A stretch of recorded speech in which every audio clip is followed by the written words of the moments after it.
చిరు అనిల్ ప్రాజెక్టుపై crazy update వచ్చింది. Script work finish అయింది. ప్రీ ప్రొడక్షన్ వర్క్ క్లైమాక్స్ కి చేరింది. మరి షూటింగ్ ఎప్పటి నుంచి మొదలు కాబోతోంది? రిలీజ్ ఎప్పుడు ఉండే ఛాన్స్ ఉంది? Just watch it. Chiru Anil ప్రాజెక్టుపై క్రేజీ అప్డేట్ బయటకు వచ్చింది. స్క్రిప్ట్ వర్క్ పూర్తి చేసిన డైరెక్టర్ షూటింగ్ కి ముహూర్తం ఫిక్స్ చేశాడు. ఏప్రిల్ ఫస్ట్ వీక్ లో పూజా కార్యక్రమాలు జరపబోతున్నాడు. ఆ వెంటనే షూటింగ్ స్టార్ట్ చేసేలా ఏర్పాట్లు జరుగుతున్నాయి. ఈ సినిమా కథని కామెడీ అండ్ మాస్ ఎంటర్టైనర్ గా డిజైన్ చేశాడు అనిల్. ఇందులో చిరు పాత్ర కంప్లీట్ ఫ్యామిలీ మ్యాన్ గా ఉంటుందట. హీరోయిన్ గా అదితిరావు హైదరి ప్లేస్ కన్ఫర్మ్ అయినట్లు తెలుస్తోంది.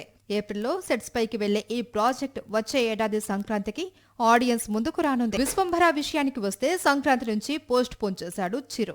సమ్మర్ లో రిలీజ్ అని కామెంట్స్ వచ్చినా ఎలాంటి అప్డేట్ లేదు. మే 9కి హరిహర వీరమల్లు డేట్ ఫిక్స్ చేసుకుంది. సో ఆ డేట్ కి విశ్వంభర రావడం అసాధ్యం. కుదిరితే ఆగస్ట్ లేదంటే దసరాకి రిలీజ్ అయ్యే అవకాశం ఉంది.